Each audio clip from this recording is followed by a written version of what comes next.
Welcome to my YouTube channel. Kung bago ka lang sa channel na to at true-blooded Aldab Nation ka, tama po ang channel na pinuntahan mo. Kaya considering na po kitang bagong subscriber. At huwag mong kalimutan pindutin yung bell para lagi po kang updated sa bagong video na ilalabas ko. Salamat po sa iyong pag-click sa channel na to. Welcome back mga kaaldab. Ito na naman po ang inyong lingkod, si Mr. Destiny. At magbibigay tayo ng pinakamagandang update po ngayon sa social media. Ito yung pinaka-latest na mga kaganapan po sa social media. Ibinalik ko lang po itong video na to dahil marami po talaga nagsasabi sa akin na alam mo Mr. Destiny, sa pool namin sina Maine Paul Carson at Richard Paul Carson na nagpunta nga po daw sila rito sa Stardust Makati.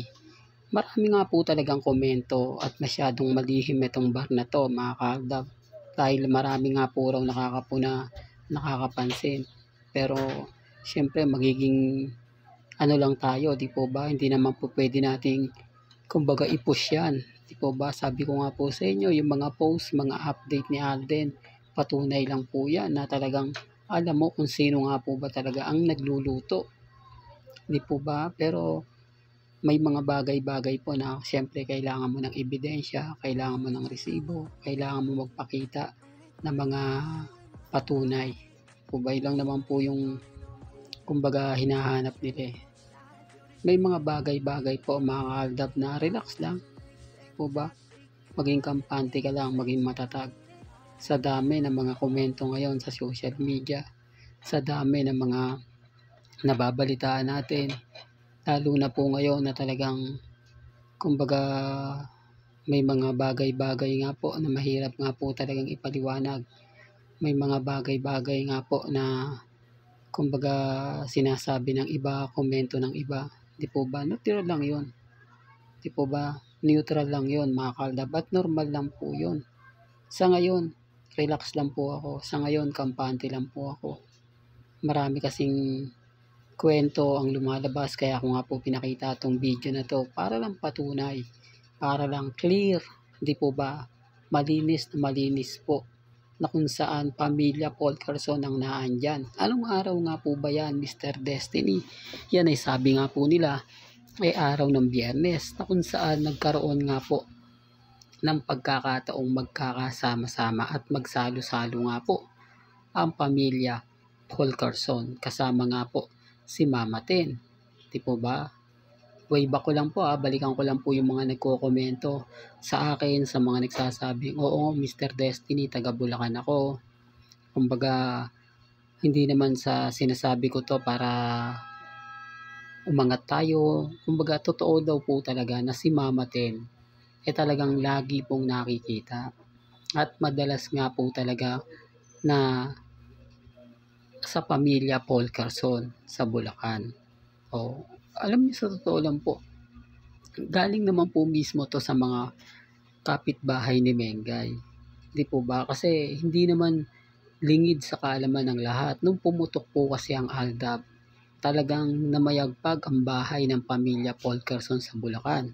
Yan nga natin nasabi na talagang matulungin ang pamilya at hindi po talaga sila mahilig sa mga sa showbiz. Kumbaga yung pamilya nila ay talagang private lang.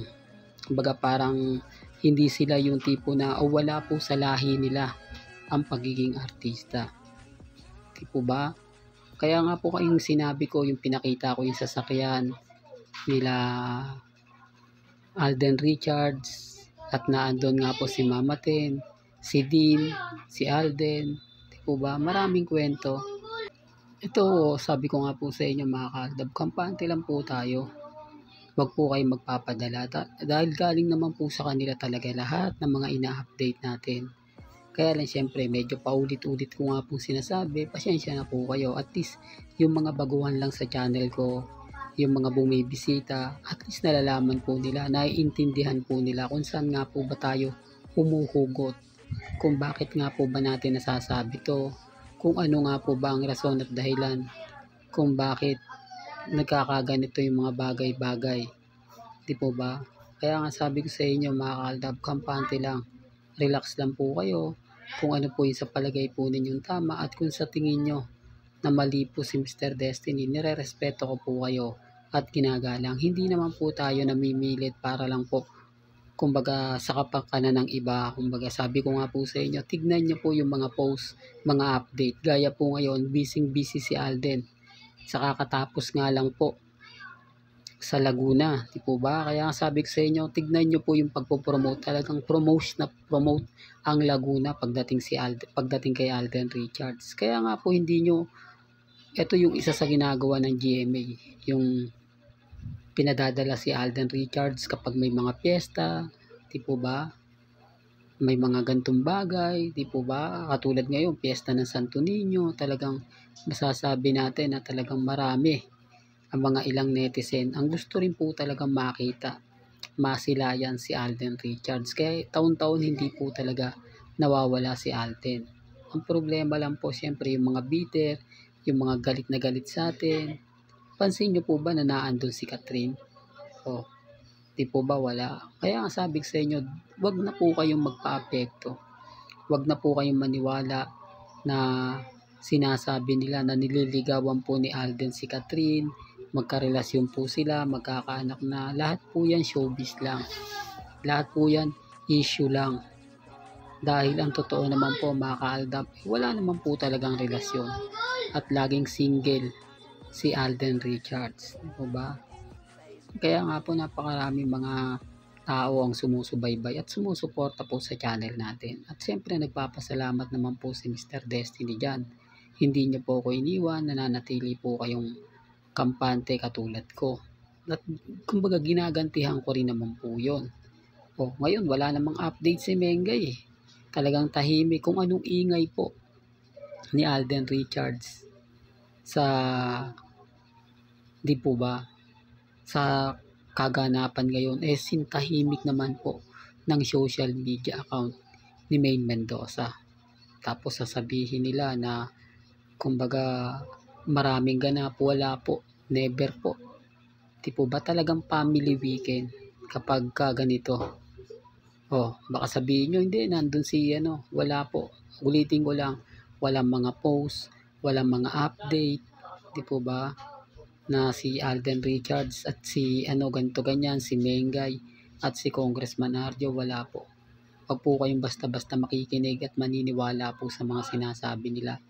Lahat po yun fake news lang. Lahat ng mga update nila hindi po totoo.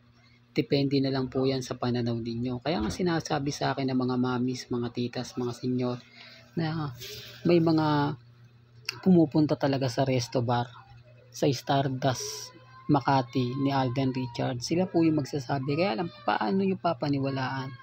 Paano kayo maniniwala kung sa tingin naman po ninyo hindi totoo, di po ba? Kaya nga kita nyo, kahit anong pilit po nila sa akin, kahit sabihin nila na paasa lang po si Mr. Destiny, hindi po ako nagpapapekto. Masaya pa rin po ako. Masaya ako nagbibigay sa inyo ng mga update, lalo na po ngayon naramdam po natin ang presensya ng fandom. Dahil tayo po yung nagte-trending Tayo po pinag-uusapan, nagsasabi ng iba, tamang Aldab. Kumbaga, pang movie lang talaga yung cut din. Dahil wala naman pong ganap Sino nga po ba nagsasabi ngayon? Ang maingay, si Catherine at si Daniel Padilla na muling nagkabalikan na. Di po ba? Hindi ko pinopromote yan Sinasabi ko lang po ito para lang po sa kaalaman ng lahat. Lalo na po yung mga taong laging bumibisita po sa atin at nagtatanong. Well, hanggang dito na lang po ang ating latest updates. Kaya kung gusto nyo pa po ng pinaka-latest at sariwang update, abay tumutok lang po kayo dito po sa channel ni Mr. Destiny para updated po kayo sa mga bago at sa mga latest po na i-upload po natin maya-maya lang. Kaya kung bago ka lang sa channel na to at isa kang true-blooded Aldab Nation na nagmamahal kina Mengay at Isoy, tama po ang channel na pinuntahan mo. Kaya consider na po kitang bagong subscriber. At huwag mong kalimutang i-share ang mga video po natin sa mga mami, sa mga titas, at sa mga senior. Hanggang sa muli, salamat po sa panonood at pakikinig.